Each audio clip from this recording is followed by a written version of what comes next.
Einen wunderschönen guten Morgen. Herzlich willkommen zu einem neuen Video auf unserem Kanal. Wir nehmen das beste Wetter mit und zwar für den ersten Hiking Trail 2024. Guten Morgen, Bengt. Wo sind wir hier? Hi. Wir sind in der Nähe von Arta. Wir sind in Arta abgefahren an der Petronor Tankstelle in Richtung Cala Torta. Also wir befinden uns jetzt gerade beim Zuweg nach Cala Torta runter an den Naturstrand. Und hier fällt gleich ein wichtiges Detail auf, nämlich man kann es kaum glauben, ne? Also wenn man diesen Weg hier sieht, die Leute sind bis vor kurzem, also bis letztes Jahr, sind die noch hier runtergefahren und zwar auch mit Mietwagen, mit allem drum und dran, Wahnsinn. mit den kleinsten Dingern. Hier brauchst du also mindestens so einen richtig guten Offroad-Wagen, um überhaupt runterzukommen. Und dem wurde jetzt Einhalt geboten, indem man das jetzt hier abgesperrt hat und das hat auch einen ganz wichtigen Grund, weil man muss da nicht runterfahren. Die Leute haben dann unten, dort ist ein kleines Waldgebiet kurz vor dem Strand und da haben die dann die Autos geparkt. Und das ist natürlich schlecht, weil jedes Auto ist jetzt nicht unbedingt dicht und wenn da irgendwie Öl austropft und das gelangt dann in die Umwelt, muss man ja nicht. Nein. Das sind jetzt ungefähr 1 bis 1,5 Kilometer bis da runter, das kann jeder laufen. Ist doch auch herrlich. Wunderbar, Also, genau. wir freuen uns auf jeden Fall. Super, Ja, alles klar. Gute Dann Sache, ne? Gehen wir mal los, würde ich sagen. Ja, kommt mit. Bis später.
An dieser Stelle ein eigentlich selbstverständlicher Aufruf an euch, unsere geschätzten Zuschauer. Achtet bitte immer darauf, Plastikmüll, den ihr am Strand findet, aufzusammeln und ordnungsgemäß zu entsorgen. Jeder kleine Beitrag zählt, um unsere Strände sauber zu halten und die Umwelt zu schützen. Lasst uns gemeinsam Verantwortung übernehmen und einen Teil dazu beitragen, unsere Natur zu bewahren. Mikroplastik, wie hier zu sehen, hat verheerende Auswirkungen auf die Meereslebewesen. Die winzigen Plastikpartikel werden von Tieren oft mit Nahrung verwechselt und gelangen so in ihre Nahrungskette. Dies kann zu schweren Gesundheitsschäden führen, da Mikroplastik giftige Chemikalien enthält und die Verdauungssysteme der Tiere blockiert. Es ist eine ernsthafte Bedrohung für die marine Tierwelt und das gesamte Ökosystem unserer Ozeane.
geschafft. Wir sind unten angekommen an der Cala Torta.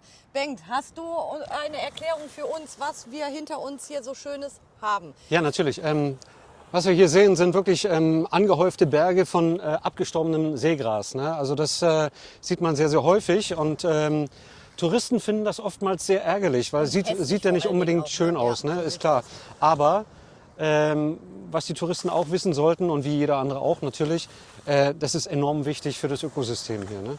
Und auch für den Strand selber, weil das Seegras sorgt dafür, dass das Meer sich nicht den ganzen Strand wegholt. Weil wenn das nicht da wäre, würde das Meer sich sozusagen den ganzen Sand hier wegholen und dann ist innerhalb kürzester Zeit gar keiner mehr da. Insofern sieht momentan ein bisschen unschön aus, hat aber alles Sinn und Zweck und wir sind froh, dass es da ist. Und vor allen Dingen weder giftig noch gefährlich. Ja, leider Gottes gibt es viele Gemeinden, die für die Optik und für die Touristen das tatsächlich abtragen. Ne? Ja. Dann kommen die wirklich morgens früh mit ihren Baggern und tragen das Poseidon ab. Wo geht das dann hin? Was machen die dann damit? Weißt du das? Ja, ich habe gesehen, dass es teilweise auch verteilt wird auf den Feldern, dort wo Pferde weiden. Also hat noch seinen Nutzen. Hat noch ein bisschen Nutzen oder so. Und ansonsten wird es halt abgelagert und dann verrotten gelassen. Ne? Also das ist, Nichtsdestotrotz ist es vollkommen sinnlos, sich ja. darüber zu beschweren. Ob es hübsch ist oder nicht, lass mal dahingestellt sein, aber wir brauchen es. Und aber ich sehe gerade was. Kommt mal ganz kurz mit. Weil viele haben ja auch gefragt, was das hier eigentlich ist. Ne? Man findet am Strand überall diese Murmeln hier. Ne? Und das gehört auch dazu. Das sind solche Ballen, die vom Seegras sind. Ne? Genau. Guck mal, was wir hier noch gefunden haben. Schönes Spielzeug übrigens für Hunde. Schöne kleine Ja, Quallen. ja hier Da auch. Ne? Und das ist auch eine? Während unserer Wanderung entdecken wir entlang der Küste oft angespülte Quallen. Diese faszinierenden Meeresbewohner kommen in verschiedenen Arten vor. Die Quallen, die wir hier finden können, sind vielfältig und reichen von den durchsichtigen Medusen bis hin zu lebhaften blauen, gelben oder violetten Arten. Warum haben diese Quallen oft unterschiedliche Farben? Das liegt an ihren speziellen Zellen, den sogenannten Nesselzellen. Diese enthalten verschiedene Pigmente, die den Quallen ihre Farbe verleihen. Einige Quallen haben auch biolumeszente Eigenschaften, was bedeutet, dass sie im Dunkeln leuchten können. Dies dient oft dazu, Beute anzulocken oder Feinde abzuschrecken. Die Vielfalt der Quallen entlang der Küste Mallorcas ist ein faszinierendes Phänomen und zeigt, wie vielfältig das marine Ökosystem in unserer Region ist.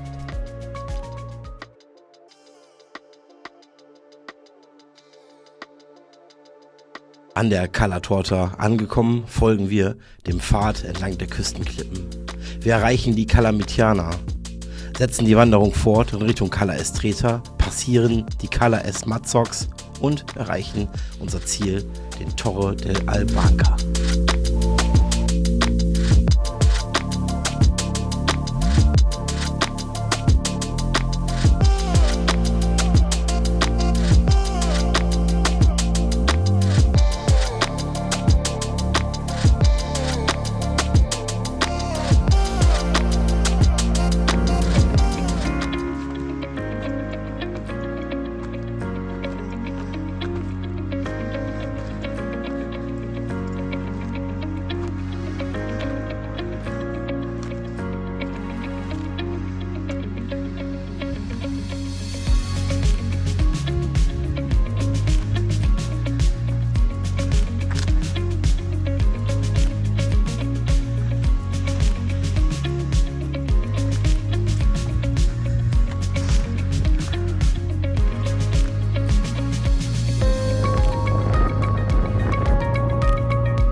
Okay, ist unser Rekord, oder?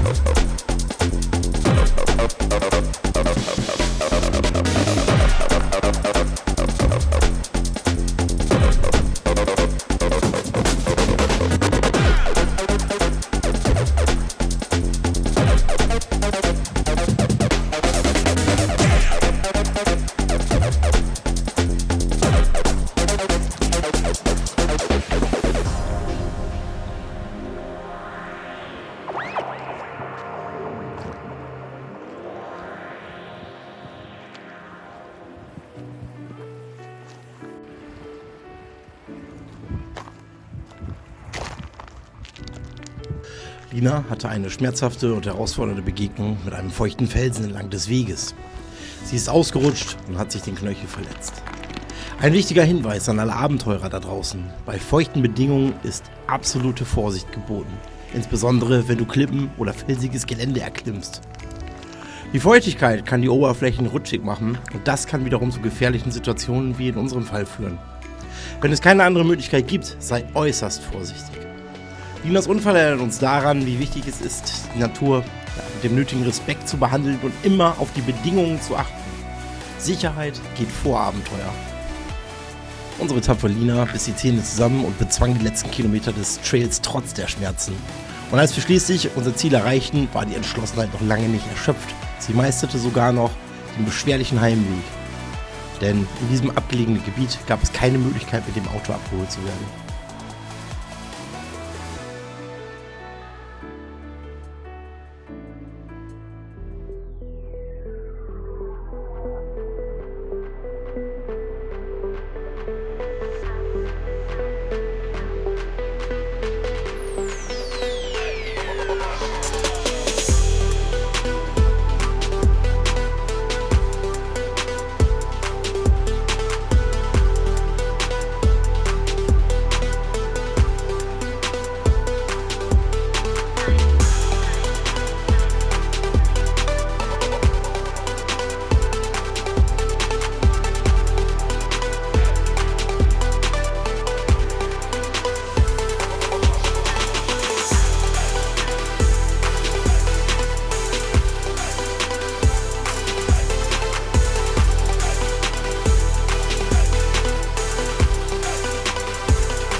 Hallo ihr Lieben, wir sind am Ziel angekommen und wo wir sind, erklärt uns der Bengt. Bengt, wo hast du uns hier hingeführt? Was für ein phänomenaler Ausblick. Wahnsinn. Traumhaft, ne? Unglaublich. Ja, das ist der Torre de Albaca, auch genannt Torre Marzocco. Der hatte aber auch noch andere Namen, ne? Der hieß auch Torre de San Fernando und Torre de Sa Falconera. Also kann man nennen, wie man möchte. Im Laufe der Zeit hat er öfter mal was. Genau. Thema Zeit. Gebaut ist der im Mitte des 18. Jahrhunderts, also fertiggestellt 1751 und gehörte zu einer Kette von heute noch sichtbaren Türmen, die rings um die ganze Insel sind.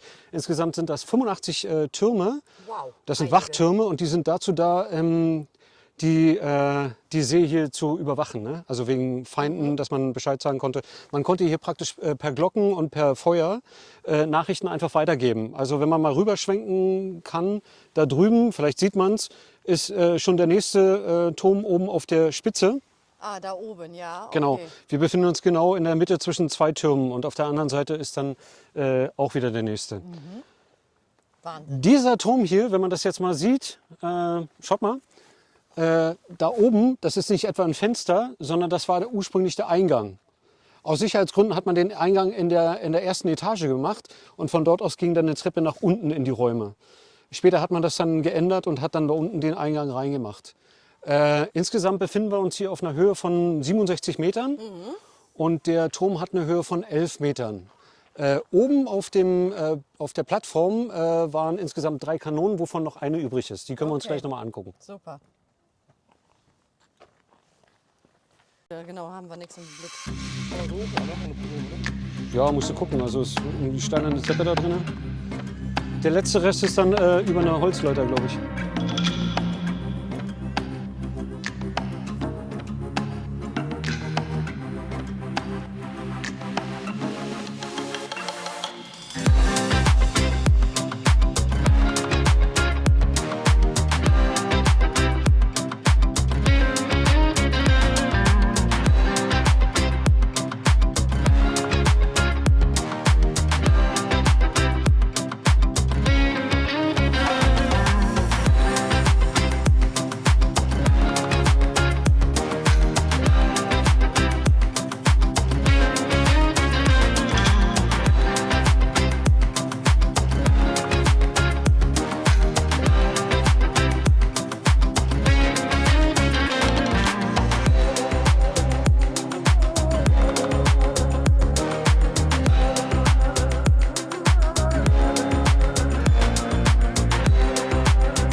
Okay. Der Turm hier, weil wir sehen ja hier eine Kanone, das ist eine von 3, die hier mal war. Und zwar aus dem einfachen Grund, weil man von dem Turm, wenn man mal darüber schwenkt, vielleicht sieht man das, da drüben ist Menorca. Und Menorca war zu der Zeit, wo das hier gebaut wurde, von den Briten besetzt. Und das heißt, die haben sich natürlich nicht unbedingt gut verstanden. Ja, und deswegen ist hier die Verteidigungsanlage gewesen.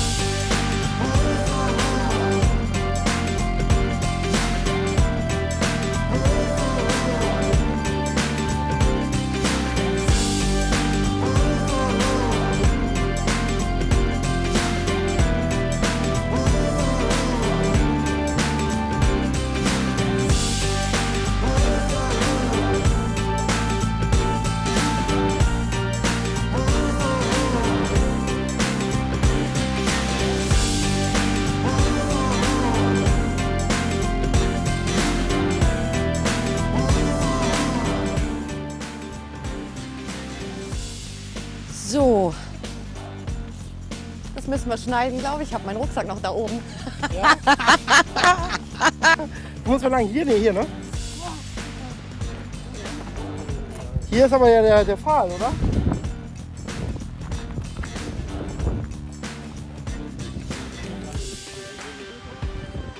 Ja, hier kannst du sowieso, glaube ich, nicht so viel Verkehr machen.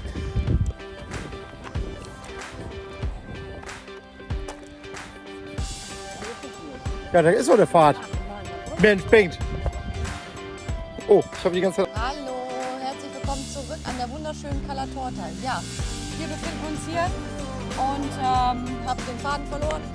Ja, das ist das ist kacke. Das funktioniert super. Boah, ätzendes Ding, ey. Herrlich. Ist das ärgerlich. Puh, ist das ärgerlich. Hast du dieses Ding? So, warte kurz. Ist der nicht drauf? Wo ist der denn? Ich habe keine Brille auf, ich sehe nichts. Ja, da ist er. Was? Ach so, von der... Nein, ich winke nicht.